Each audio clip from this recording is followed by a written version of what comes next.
उस युद्ध को समाप्त कराने के लिए भगवान शिव ने ही अग्निस्तंभ के रूप में यानी शिवलिंग के रूप में प्रकट उन्होंने अपने आप को किया। और तत्पश्चात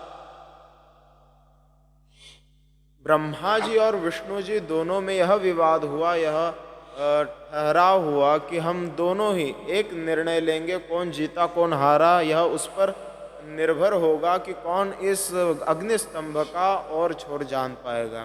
ब्रह्मा जी कल ऊपर गए थे लेकिन झूठ बोलकर नीचे आए, यह कहकर कि मैंने ऊपर का सिरा देख लिया, और इसी झूठ का उन्हें परिणाम भी भोगना पड़ा जो शिव जी ने उन्हें श्राप दिया था कि तुमने झूठ का सहारा लिया, असत्य का सहारा लिया स्वयं की पूजा कराने के लिए, इसीलिए पूरे समस्त सृष्टि में तुम कहीं पूजे नहीं जाओगे। इसलिए ब्रह्मा जी के कहीं मंदिर भी नहीं मिलते। लेकिन उसके आगे की जो कथा थी, ब्रह्मा जी चतुर्मुख हैं। हम ब्रह्मा जी को जानते हैं कि उनके 4 मुख हैं, लेकिन टीवी सीरियल में जब हम देखते हैं हमें 3 ही दिखते हैं क्योंकि पीछे का छुप जाता है। लेकिन वैसे ब्रह्मा जी के 5 मुख थे। आरंभ में ब्रह्मा जी के जब 5 मुख थे तभी यह युद्ध छिड़ा था और ब्रह्मा जी ने झूठ बोला और शिव जी उन पर कुपित होकर उन्हें श्राप दिया था। लेकिन उसके पहले भी शिव जी बहुत ज़्यादा कुपित हो गए थे और उन्होंने अपने एक रुद्र को प्रकट करके आदेश दिया था कि ब्रह्मा जी के सारे सिर काट दो, मुझे अपनी सृष्टि में ऐसे नहीं चाहिए देवता जो असत्य का सहारा लेकर स्वयं की पूजा कराए। असत्य का भगवान शिव को बड़ा क्रोध था और उन्होंने अपने प्रकट किए हुए रुद्र को आदेश दिया कि ब्रह्मा के सिर काट दो। और आदेश पाते ही तुरंत रुद्र वहां पर पहुंचे। ब्रह्मा जी का एक सिर उन्होंने तलवार से काट दिया, लेकिन दूसरे सिर जब काटने लगे तब विष्णु जी ने चरण पकड़कर अनुनय विनय किया कि भगवान आप तो करुणा निधान है, करुणा अवतार है, इसलिए कृपा करिए और ब्रह्मा जी को छोड़ दीजिए। तो विष्णु जी का यह शुद्ध भाव देखकर उन्होंने मतलब शिव जी ने ब्रह्मा जी को जो शाप दिया था और जो कुपित होकर दंड दिया था कि सारे सिर तुम्हारे काट दिए जाएंगे, तो एक ही सिर काटा गया और 4 सिर उनके शेष बचे, इसलिए वह चतुर्मुख ब्रह्मा कहलाए। शिव जी ने उसके बाद केतकी पुष्प से कहा कि तुमने भी झूठ बोलकर असत्य का सहारा लिया, तुमने असत्य को ही आगे रखा, असत्य का सहारा लिया, इसलिए केतकी पुष्प को श्राप दिया कि तुम्हारी कभी भी पूजन में कोई भी तुम्हारा उपयोग नहीं करेगा। पुष्प हम प्रायः उपयोग में लाते भगवान की पूजा के लिए, लेकिन भगवान शिव ने उन्हें श्राप दे दिया कि तुम्हें कभी भी कोई भी केतकी पुष्प को पूजन में उपयोग नहीं करेगा तुम्हारा। और वही हुआ, आज भी केतकी पुष्प का उपयोग नहीं होता। लेकिन बाद में ब्रह्मा जी ने चरण पकड़ के भगवान से क्षमा याचना की और क्षमा याचना करते समय उन्होंने कई श्लोकों में भगवान की स्तुति गाई। नमो निष्कल रूपाय नमो निष्कल तेजसे नमः सकलनाथाय नमस्ते सकलात्मने नमः प्रणववाचाय नमः प्रणवलिंगिने नमः सृष्टि चादिकर्त्रं नमः पंचमुखायते पंचब्रह्मस्वरूपाय पंचकृत्यायते नमः आत्मने ब्रह्मणे तुभ्यं अनंतगुणशक्तये सकलाकल रूपाय शंभवे गुरवे नमः। गुरु के रूप में शंभु जी को मतलब सांब सदाशिव जी महाराज को ब्रह्मा जी ने प्रणाम किया और उनकी शरणागति उन्होंने स्वीकार की। शरणागति सर्वश्रेष्ठ भक्ति है, किसी के शरण में चले जाना। जब भी हम अपने इष्ट का नाम लेते हैं, जयकारा लगाते हैं, तब हम कैसे करते हैं? अपने हाव भाव शरणागति के हाव भाव। जैसे हम बोलते हैं पार्वती पते हर हर महादेव, तो ये दोनों हाथ ऊपर करना मतलब क्या है? शरणागति। कोई अगर चोर हो वो भागता है पहले तो अगर पुलिस दिखा तो, लेकिन पुलिस अगर उसे पकड़ ले और बंदूक दिखा दे आगे, रिवॉल्वर निकाले, तो फिर वो दोनों हाथ खड़े कर देता है, भैया सरेंडर। सरेंडर का अर्थ क्या है? आपके शरण आगे जो आप करना चाहे, दंड देना चाहे तो दे दीजिए। ऐसे ब्रह्मा जी दोनों हाथ ऊपर करके शिव जी के शरण चले गए। उन्होंने शरणागति स्वीकार कर ली। चरण पकड़ लेना ईश्वर के, कि छोड़ना नहीं बिल्कुल भी, उसे कहते हैं शरणागति। लेकिन ये दो प्रकार की है, एक तो ईश्वर की प्रेरणा से और दूसरी संसार के ताप से। संसार का ताप वह है जो स्त्री पुत्र घर बार आदि सबका टेंशन जो हमें आता है, मनुष्य को टेंशन जो आता है, उस चिंता के निवारण के लिए वह ईश्वर का सहारा लेता है। एक तो यह हो गई शरणागति कि आपके शरण आ गया हूं, इस संसार का ताप अब मुझसे सहन नहीं होता, इसलिए आपके शरण हूं, आप जो करना चाहे करिए, हमारा भला करिए, हमारा बुरा करिए, हम जैसे तैसे हे हरि, हम जैसो तैसो तेरो, हम जैसे भी हैं आपके हैं, हमारा संसार भी आप ही संभाले। और भगवान भी कहते हैं अगर सर्वधर्मान परित्यज्य मामेकम शरणम व्रज, सभी धर्मों को छोड़कर केवल अगर मेरी शरण में कोई आता है, अगर तुम आते हो तो तुम्हारा योग क्षेम सब कुछ मैं वहन करूंगा, तुम्हारे जितने पाप है सबको मैं क्षमा करूंगा। लेकिन अपना कर्ता भाव छोड़कर ईश्वर को समर्पित हो जाना है, उसे कहते हैं पहली शरणागति। कि संसार का बहुत ताप, बहुत व्याप बढ़ जाने पर मनुष्य ईश्वर के शरण जाता है। संसार में कई बार दुखी हो जाता है आदमी, समझ नहीं आता कि क्या करे, तब वह फिर ईश्वर के मंदिर जाता है। तो यह शरणागति है संसार के ताप से। और दूसरे प्रकार की शरणागति है कि भले ही संसार का ताप हो या ना हो, लेकिन ईश्वर में प्रीति है, इसलिए शरणागति। भले ही संसार हमें दुख देता हो या ना देता हो, उस तरफ हमारा ध्यान नहीं, लेकिन ईश्वर में प्रीति है, इसलिए शरणागति। सुदामा जी महाराज बहुत पीड़ित थे, दारिद्र्य था उनके घर में। अगर सुबह उनके घर में चूल्हा जला है तो शाम को उनके घर में चूल्हा जलेगा ही, इसकी कोई गारंटी नहीं थी।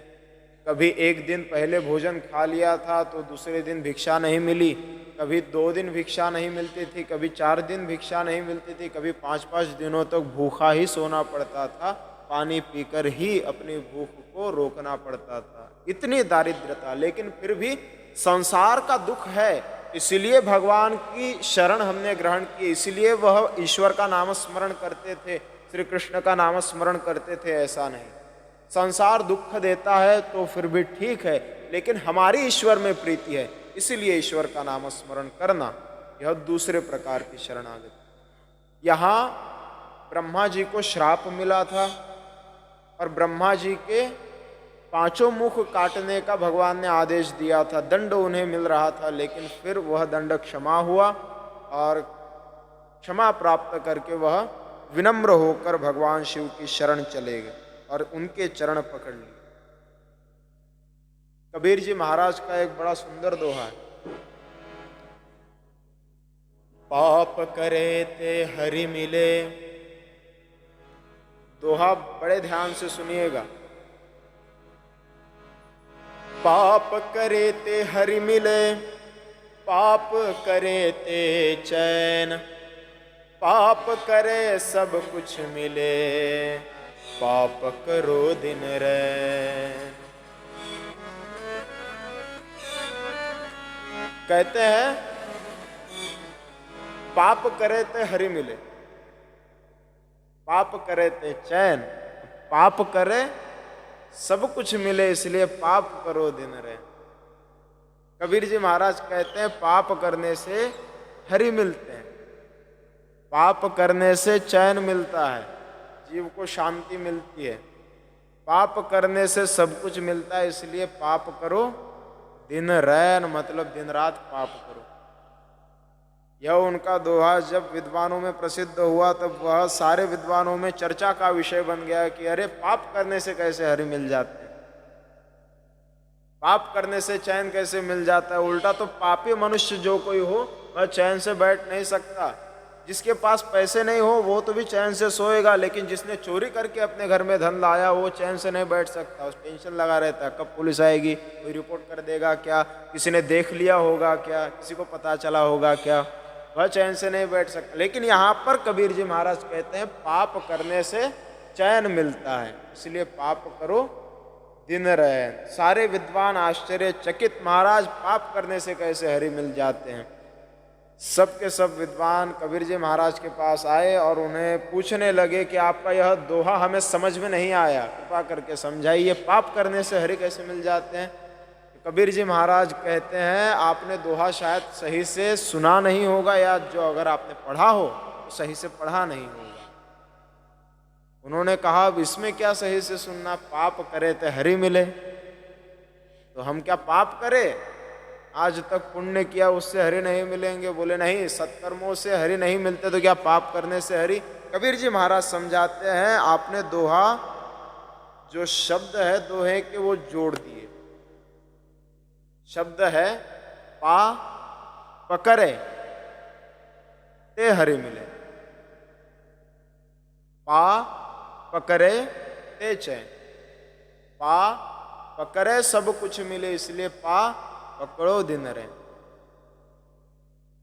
उनकी थोड़ी अलग भाषा थी, वो कहते हैं पा मतलब पैर, पकड़ने से हरि मिलते, पा पकड़े हरि मिले, पा पकड़े थे चैन। पा पकड़ने से मतलब शरणागति ग्रहण करने से चैन मिलता है, पा पकड़े सब कुछ मिले, शरणागति ग्रहण करने से ही सब कुछ मिलता है, इसलिए पा पकड़ो दिन रहे। सादा व्यवहार का अगर उदाहरण हम ले लें, कोई बहुत बड़ा अगर गुंडा हो जिसने बहुत मर्डर किए हो, बहुत केस उसके ऊपर लगी हो, और ऐसा कि जिसके ऊपर सरकार ने ऐसा कह दिया हो कि इसको कोई पकड़ के दे तो उसको इतने इतने रुपए मिल जाएंगे, लेकिन वह भी अगर शरणागति ग्रहण करता है, सरेंडर हो जाता है पुलिस के, खुद आकर अगर पुलिस के पास बैठ जाता है कि भैया देखिए मैंने सब कुछ किया है लेकिन अब मैं सरेंडर हूँ, आपके अधीन हूँ, आप जो चाहे करिए, अगर ऐसा करता है तो उसको सिक्योरिटी दी जाती है, उससे पूछताछ होती है क्यों कि आगे से नहीं करना, फिर समझाया जाता है, मारा पीट किया जाता है, दंड देकर उसे छोड़ दिया जाता है। मतलब उसके जितने भी दुष्कर्म थे, अपराध थे, उसका दंड देकर उसे छोड़ दिया जाता है। शरणागति का यह महत्व है। जो शरण में आ गया कितना भी पापी हो, ईश्वर कहते हैं अगर मेरी शरण में आते हो तो तुम्हारे सारे पाप मैं क्षमा करके तुम्हें अभयता प्रदान करूंगा। और वही ब्रह्मा जी शरणागति ग्रहण करते हैं, लेकिन वह शरणागति सबके समझ में नहीं आती, सब नहीं कर पाते। शरणागति के लिए अपना अभिमान छोड़ना पड़ता है, शरणागति के लिए अहमता और ममता का त्याग करना पड़ता है। शरणागति का अर्थ है कि मैंने कुछ नहीं किया, जो कुछ किया सो प्रभु का, मेरे पाप और पुण्य भी प्रभु के। लेकिन हमारा वैसा नहीं है, हम अगर कुछ अच्छा करते हैं तो किसने किया, हमने किया। समाज वाहवाही करता है कि क्या बात है, बढ़िया किया आपने तो बिल्कुल, लेकिन अगर कुछ अगर हो गई, गड़बड़ हो गई तो फिर दूसरे पर आरोप थोप देते हैं। और अगर कोई दूसरा आरोपी नहीं मिल रहा हो तो कहते हैं कि पता नहीं भगवान की पता नहीं क्या कुदृष्टि हमारे तरफ हो गई, हमने क्या पाप किया था जो भगवान ने ऐसा कर दिया, हम ऐसा कहते हैं। अपने कर्मों की तरफ हम ध्यान नहीं देते, इसीलिए पुण्य को तो अपने कर्म कहते हैं और पाप को ईश्वर ने हमें ऐसा क्यों कराया, हमारे साथ ऐसा क्यों किया, ऐसा कहते हैं। इसलिए दोनों को छोड़कर ईश्वरार्पित बुद्धि से कर्म करने चाहिए, दोनों को ईश्वर को समर्पित कर देना चाहिए, इसे कहते हैं शरणागति।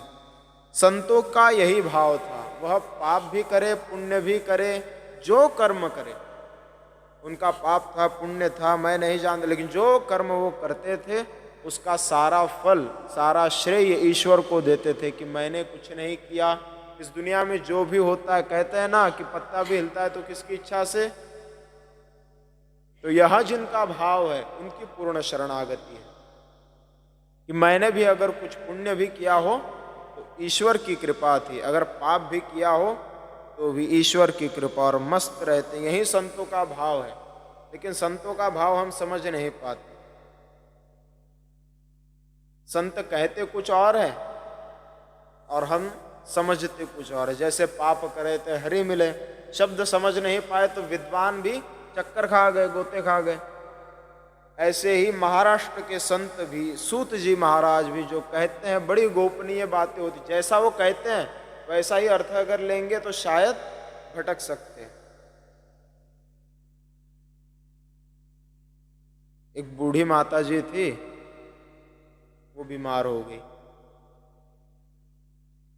तो बेटे ने दवाखाने में ले गए बेटे, और डॉक्टर को दिखाया। डॉक्टर ने कहा कि थोड़ी सीरियस है तबीयत, चिंता की बात नहीं है, इंजेक्शन लगा दिया है, एक बोतल मैं लिख के दे देता हूँ, उतनी खरीद कर उस बोतल को हिला हिला कर दवाई पिला दिया करिए। डॉक्टर ने इतना कहा कि हिला हिला कर दवाई पिला दिया करिएगा। वो माता जी को घर पे ले आए और दवाई का समय हो गया तो उन्होंने उठाया उनको और उन्हीं को हिलाने लगे। बोले मुझे क्यों हिला रहे हो? नहीं, वो डॉक्टर ने कहा है कि हिला हिला कर दवाई देनी। अरे तुम बूढ़ी अम्मा को क्यों हिला रहे हो? वो ऐसे पधार जाएंगी ऊपर, बोतल को हिलाना है। डॉक्टर ने कहा हिलाने के लिए, लेकिन फिर बोतल की अम्मा जी को हिलाना है, यह समझ नहीं पाए तो गड़बड़ हो गई। ऐसे ही संतों का है। किसी को एक बिच्छू काट गया, बिच्छू काटने के बाद वह डॉक्टर के पास चला गया। डॉक्टर कह रहा था अभी घर पे नहीं हूँ, उसको फ़ोन कर दिया। घर पे जाने के बाद मैं आपके घर पे आया हूँ, कुछ इलाज बताइए। बोले यहाँ जाओ, इस नंबर के कमरे में। कमरे में जाने के बाद वो ड्रॉर एक खुलवाया, उस ड्रॉर में एक पेस्ट होगा और फिर वो निकालो मलम। वो निकाला और कह दिया कि जहाँ काटा है बिच्छू वहाँ पर लगा दो। अब इसने सोचा कि हमें बिच्छू कहाँ काटा, दीपावली की सफाई चल रही थी घर पे, तो बिच्छू काटा अलमारी के पास। तो ये दौड़ता हुआ घर पे गया, अलमारी के पास गया और सारा मलहम अलमारी को लगा दिया। 1 घंटे के बाद फिर डॉक्टर को फ़ोन किया, मलहम तो पूरा लगा दिया, ख़त्म हो गया, लेकिन फिर अंगार अभी भी हो रही है, दर्द कम नहीं हुआ। बोले डॉक्टर ने कहा कि दिखाओ कहाँ लगाया तुमने मलहम, कहाँ काटा बिच्छू? बोले बिच्छू तो पैर में काटा। और फिर मलहम कहाँ लगाया? यहाँ तो कुछ नहीं है। बोले मलहम तो अलमारी को लगाया, क्योंकि वहीं पर अर्थ नहीं समझ पाए तो गड़बड़ हो जाती है। इसीलिए संत जो कहते हैं उसका सही सही अर्थ लगाकर ऐसा आचरण करना चाहिए। शरणागति संतों का भाव था, ईश्वर के भरोसे जीते थे। हम घर में भी अगर गेट बंद करके सोए तो डर बना रहता है कि रात भर में समझो वो जो गेट बंद करने के बाद जो नीचे एक थोड़ा सा खुला भाग होता है गेट का, उसमें भी कई लोग एक चादर लगा देते हैं मोड़ के कि कहीं सांप बिच्छू ना आ जाए घर पे। लेकिन संत तो जंगलों में घूमते हैं, जहां जगह मिल जाए वहां सोते हैं। डर क्यों नहीं होता? क्योंकि विश्वास होता है ईश्वर पर। ईश्वर की शरणागति ग्रहण करने वाले की रक्षा स्वयं ईश्वर करते हैं, इसीलिए वह निश्चिंत हो जाते हैं। श्री शिवजी महाराज को ब्रह्मा जी शरणागति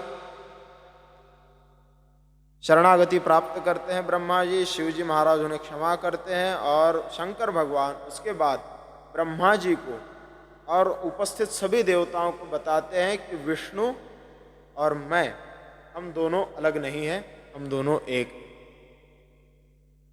हम व्यवहार में अलग दिखते हैं, लेकिन जो हमें भेद मानकर, हम दोनों में भेद मानकर हमारी पूजा करेगा, उसको नरक की प्राप्ति होगी, उसको सद्गति प्राप्त नहीं होगी। देखिए शिव जी कहते हैं कि विष्णु मेरे हृदय में निवास करते हैं और विष्णु जी के हृदय में मैं निवास करता हूं।